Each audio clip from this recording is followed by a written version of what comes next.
Lynn from Lingua Designs here, and I'm going to show you how I put together this page here using some of my new and older products from the Lilypad. So this is a picture of my daughter at the beach, one of our favourite beaches from a few years back, and for the base, I used this paper here, which is from the Blue Skies Ahead collection, which you can see here, which is at the Lilypad, and it's got papers and elements, journal cards, transfers, epoxies, all sorts of stuff. And this is one of my favourite papers actually because you can use it for so many different things. I love the cloud effect on it. So I'm just going to duplicate that so I'm not actually working with the original paper that I've got in the kit. And then what I did was very simply to make this page, I just grabbed a frame from my new layered up photo spots pack, which is coming to the Lilypad for Digi-Scrap Day in October. And I took one of they come in shadowed, they're all shadowed up, sort of, with the different layers, but then you can have them either without this bottom shadow here or with. And I like to just grab the one that's with it, makes it much easier. And even this is actually a horizontal frame, which you could use it like that. But it actually works just as well, I realised, if you put it vertically like that. It still works, the shadows still work, and that was the best for this photo, which is here, which, as you can see, this is the photo straight out the camera, which looks a little bit different from the photo in the finished page, which I've got here. So first of all, I'll show you. Whoops, I didn't save that. Let me just put that back to 90. There you go. Yes, there you go. I don't think I had it about here. So this picture. So there's a couple of ways you can do this. You can either just grab it and drag it straight on underneath, pop it underneath the frame. You decide how you want it. And then once you've got it how you want it, you can just use the crop tool, and then invert that, and then you can simply get rid of the bit on the side that's poking out that you don't want. Or the other way to do it is to make a new layer underneath the frame. Just grab any old colour, use your paint bucket to fill it, deselect, and then when you clip your photo to it, you've lost the bits around because you've clipped your photo to that shape and it's taken that shape. And the beauty of it doing this way is that then you can actually play around with the size of the photo as much as you like, pretty much. You won't get smaller than that. And then you don't have to worry about sort of recropping it or, losing parts and then changing your mind later and actually deciding you want to have it smaller. So that's probably the best way to do it, and it's really simple to do. If you want to clip something to another layer, you simply go to where the line between the two, hit Alt, that'll unclip it, and then because it was already clipped, so I just go to put my little hand with my cursor just between the two, hold down the Alt key and click, and it's clipped itself to that layer. Now let me just close that down. So that's, I think I had it a bit bigger, so let me just make it a little bit. There we go. Right, so first off, it's a bit dull. She's in the shadow. You can't really sort of see the detail of her. It doesn't pop at all against it looks quite dull against everything else on the page. So I'm going to go here and I'm going to go to Image Adjustment, Brightness, Contrast. I'm just going to pop up the brightness and the contrast just a bit, which is good. So that's much better already, but she's still in shadow. So I'm going to go in a bit closer, and I'm going to grab my dodge tool, which is over here. You've got dodge tool, burn tool, burn tool, burn tool, and sponge ball. So I'm going to grab my dodge tool, make it a little bit smaller because I don't want to be. I want a little bit of control over what I'm doing. Maybe about 100. There you go. And I'm just going to very carefully, gently, just going to get in here and just make sure that there's a little bit more brightness on her. There you go. So now she's not in the shadow quite so much. You can see I'll just make it a little bit smaller so I can get into that hand. Actually, I'll go back a little bit because I can see that I actually got some of the blue and I don't want to do that. There you go. Whoops, too much. Make it a little bit less intense.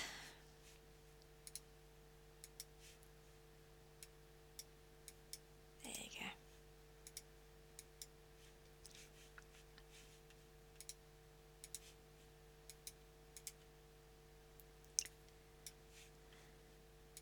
Okay, let's go see how that looks. Okay, that's much, much better. I can see her a lot better. But the other thing I did was I put a colour overlay on the photo, and you can see it on here. What I'm actually going to do, I'm going to actually be a bit tricky, and I'm literally going to grab that effect and put it over onto this one. Whoops, actually I grabbed the layer, didn't I? There you go. Oh well.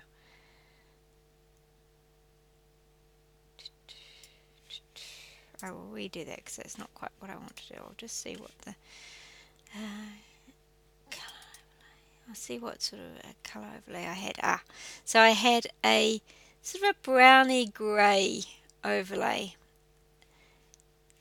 on, literally on overlay mode. These are all the different modes I could have had it on. I could have had it on soft light. You can see it isn't much different, but I had it on overlay. So what I'll do, I'll see if I can replicate that here. So I just go FX colour overlay. I already had that saved in my thing. So there you go.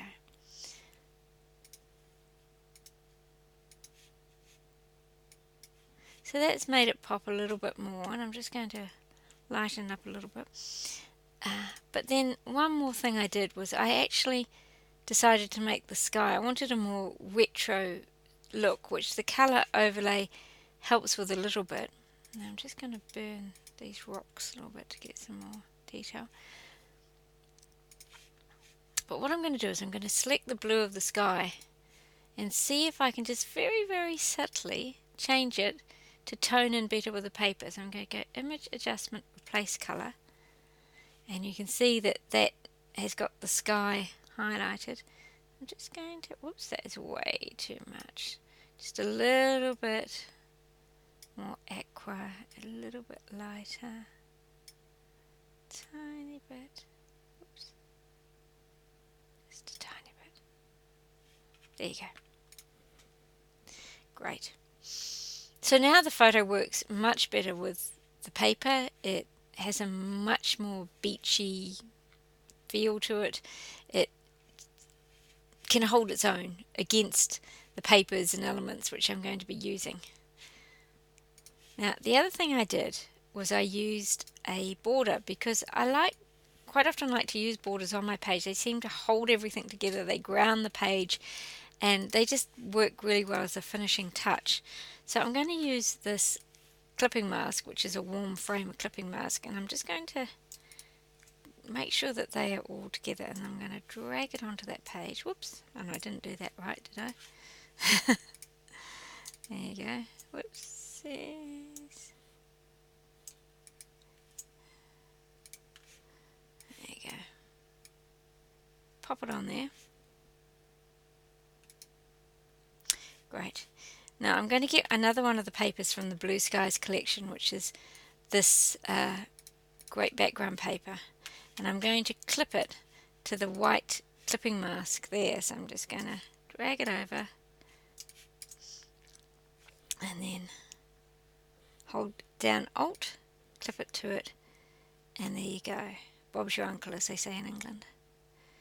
So just set that down. Now, I really like that. I like the sort of messiness, slight messiness of it, but I'm not a huge fan on here of these very bold lines. So what I'm going to do is I'm just going to clone those out. I'm going to go over here and get my clone stamp. I'm going to go Alt, and then I'm just going to kind of, and I don't have to worry because it's clipped to here. I don't have to worry about it spreading outside the edge. There you go. Great.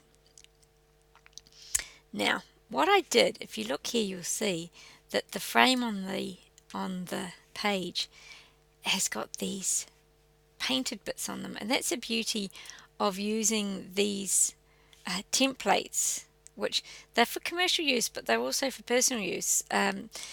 So you can actually use them as a scrapper to make borders that work with every layout. So you can completely personalize them and have lots of fun by, not just having a plain white or craft brown border, but actually by, adding pattern papers from the kit that you've got. Or as in this case, I'm going to grab this transfer here and I'm going to pull it. And I'm just going to clip that down to that as well. There you go. How did I have it? Something like that. Don't want to be too worried about having it absolutely perfect. There you go. And I think I put one down here as well. I put it down there. Just clip. There you go.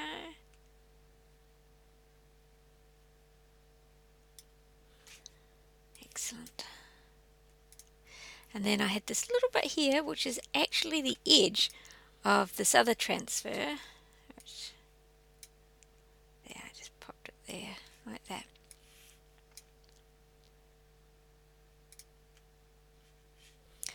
And I'll just clip it.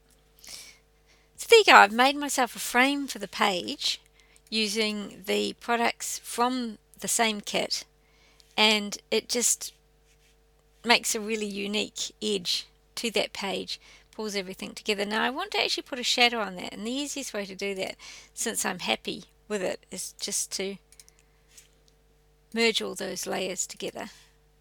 So then I have a frame, whoop, like that, and I can just add a drop shadow. I can make it like that. There you go. Perfect. Remember, a bit bigger than I had on that side, but that's okay. I quite like it a little bit bigger. So now it just comes for the fun finishing touches. Pretty much it's really easy to put a page together when you do it this way. You just, I'm just going to put those together when I move them down. Really, once you're using something like this pre-made photo spot, it takes so much of the work away, and it leaves you with all the sort of just the fun stuff of yeah. So I'm going to use another transfer from the blue skies, pop it here, and what I'm going to do is I'm going to have it coming between the frame and the photo so that it overlaps onto the photo, because this edge of the photo here, I'll just show you this corner of the photo here. I mean, it's a bit boring, it's just her clothes on the rock, it doesn't really add anything, and it's just a fun little tweak that makes the page look a little bit different from an ordinary paper page. And it's just a little bit of a fun thing to do. You don't have to do that. I could drag it down and then it's completely underneath the photo, but I quite like that effect. Sometimes these things happen by accident. You just drag something on meaning for it to go bit lower or something, and then you think, oh, actually I quite like that. And I think when I made this page, that's actually what happened. It was just an accident, and I thought, oh no, I quite like that because it works, because it covers up this sort of slightly empty corner. You've got this fun sort of star, it kind of blends into the photo. So I like that. I'm just going to move it down to where I had it, which is about there. Yeah, there you go. And then I'm going to get this flower, which actually comes really shadowed from the kit, and drag that over and pop it, whoops, underneath. Had it about, where do I have it? I had it about there, I think. Yep. And Command J to duplicate it, and then I'm going to move it also. I had it up here as well, just peeking out from under that frame, just to add to the feel that there's a whole lot of dimension on the page. And an epoxy, which I'm going to pop on top of this frame. So what I do is I click the layer that I'm going to drag it over on top of, so that then when I drag it, it actually lands exactly where I want it. Now, so put a drop shadow on that. Get a bit bigger. Oops. Okay. And then I'm just going to, actually I decided when I put that there that this little corner here was a little bit sad and empty.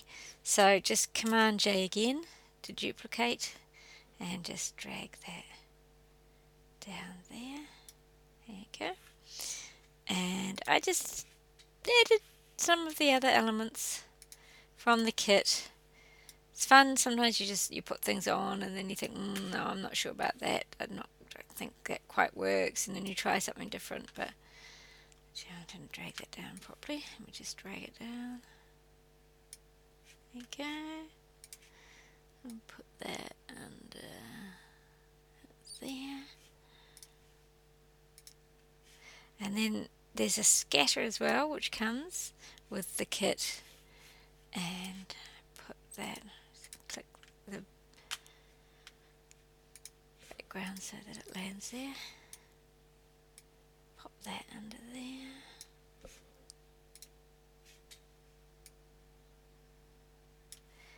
And then this phrase tag.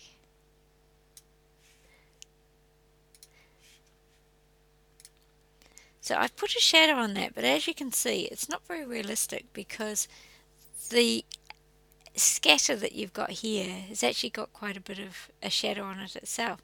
So what I need to do is I need to actually have a bit of a play with the shadow on that tag. So I'm just going to make the shadow layer its own layer. So I do that by going Layer, and I go down to Layer Style, Create Layer. So now I've got the shadow on its own layer here, and I go to this thing here, which is the smudge tool, and I just play around with that shadow. I'm just going to bring it out so you got the idea that that tag is kind of merging out over the top of that. Yeah. Whoops. Now that's way too dark and way too sharp, so I'm just going to go to Filter, Blur. I'm just going to blur that a bit, and I'm going to make it a bit less. There you go. And what else did I have? I had this little snippet banner of little snippets of paper, which in the kit comes with a shadow and without a shadow. And so I just grabbed the one with a shadow and pop that down under there. There we are. And then last of all, this phrase tag, which I'm just going to pop down. Oop.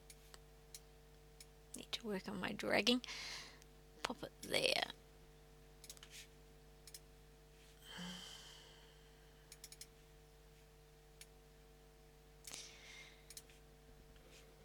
And then there you have it, pretty much all I need to do, because I could add a title if I wanted, and usually I do, but in this case I think that these photo spots come with these spaces that you can use if you wish for journaling or titles. So I simply had a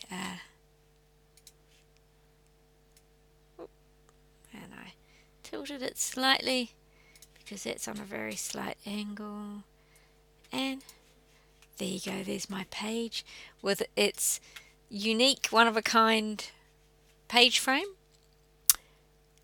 created with the page framer templates and some transfers from the kit, and using the layered photo spot, which you can just drag onto your page and then pop the photo underneath it, and then cut out any part of the photo you don't want, and there you go.